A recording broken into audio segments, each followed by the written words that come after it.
When it comes to small airplanes, Alaskans are unique. There are 6 times as many pilots per capita in Alaska than in the lower 48, and 12 times as many airplanes. The air taxi industry in Alaska has been described as the closest thing we've got to a mass transit system. On the other side of the coin, of course, is the fact that Alaskans have an unfortunate habit of wrecking their airplanes, and sometimes killing themselves and their passengers at an alarming rate. On the national level, in 1976, Alaska's 9,000 pilots, 1/4 of all the pilots in the U.S. were responsible for over 7% of the crashes in the country. And Alaska's air taxi industry has the worst record of all. There were 79 crashes in 1975, representing 40% of all air taxi accidents in the country, and 31% of the fatalities.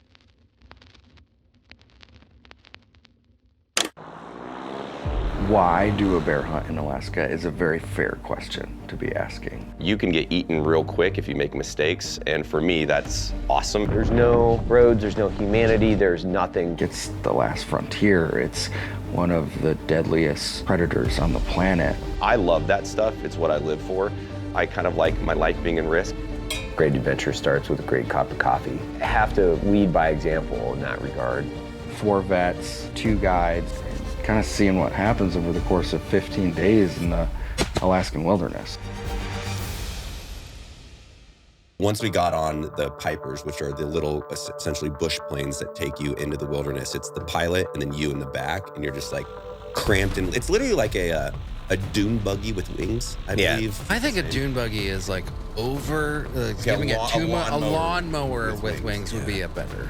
And it's not unlikely for a plane to crash.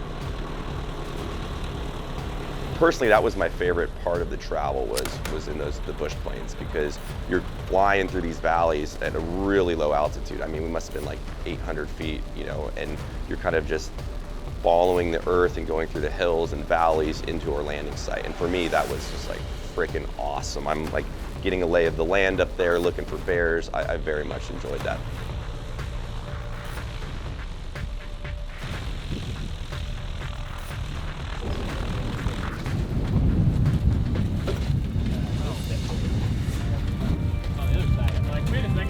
What's the most elegant get out of there? Okay.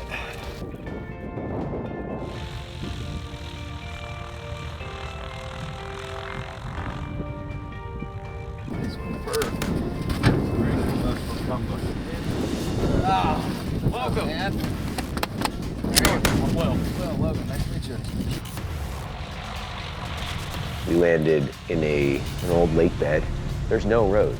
There's no roads, there's no humanity, there's nothing for, I don't know, hundreds of miles probably. So you've got this really sense of you are disconnected from society and technology in a way that very few people have the opportunity to do at this point in our society. Hello, sir. Hello, Cole. How are you, buddy? Real good. Good. How are you doing? I'm great.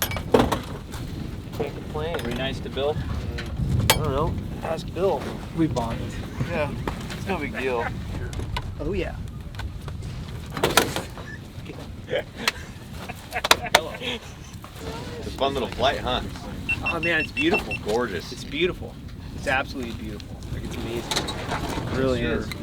I didn't just want to go out and do it with some rando. I wanted to know who I was going out and hunting with. Developing a relationship with Cole, he came out, participated in the Veteran Adaptive Athlete Shoots. He volunteered a ton of his time. He's obviously one of the most accomplished guides in Alaska. Cole is one of those people that what you see is what you get. He's very authentic, he's very positive. He's a subject matter expert, an experience-based and wisdom-based. He gets what he's trying to accomplish. He can see the end result and he goes out and pursues it. And he does that with, you know, being positive, professional, and polite. It's very fitting. It's very fitting for this environment. Yeah. Hey, we're all here. Right on.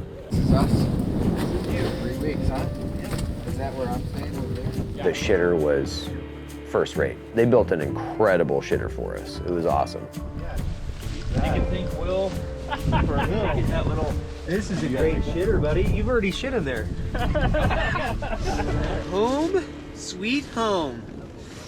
Probably the best way to explain the country, it's the definition of God's country. I mean, it's wild. It's not touched really by humans. I mean, you have some hunters that go out there, but you know, you leave it better than you came. You know, you don't put any trash, you're not burning stuff, zero, you know, and it's cool to see something that wild. You know, if you break a leg, you're in some serious shit out there. No one's coming for hours upon hours.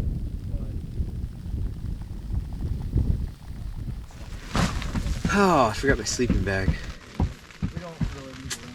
That was so much nicer than what I expected. I thought we were gonna be in like one-man tents and like every night would be like a, you know, freeze-dried meal by yourself, but like we had a big like kind of wall tent and there was a little community area. This one company brought some of these sticks, and then there's some cider and cocoa. Any good? So did you guys pack in all your food, or did you have to fish and things like that to eat? Yeah, everything was dry meals and literally trail mix. That's what we're eating. You don't want to make this huge sound and smell signature. Okay. Like no fires allowed. There's no fires. Oh gosh. Yeah, smoke and bears don't get along because their noses are so good. Like you'll burn the area, not like from fire, but as far as a scent trail. Bears will leave. Yeah. In this camp, I've shot 4 wolves out of this camp. Like right here, right in front of us? All off of this little knob here. But it was, I'm not gonna lie, it was in the fall, it wasn't the springtime. Got it. Wait, hold on. I can't remember. This story's already horrible. You don't try to pull me back in this fucking story. So there we were. Guy was bow hunting and these wolves came by and I was like, fuck your bow, take this rifle and shoot them all. And so we shot 3 wolves with my 375. That's fucking right legit. out here. Yeah, that's legit. So Evan, would you like to ask me what tomorrow looks like? Hey Cole, what does tomorrow look like? Glad you asked. Well, tomorrow, Evan, we're gonna go out here and sit on this little hill. Yeah. About 400 yards away. Pretty early, around 7 o'clock in the morning. We're not gonna get up super early. Why? There's really no need to. Why? There's just not a whole ton of activity a lot of times first thing in the morning. Why? Why?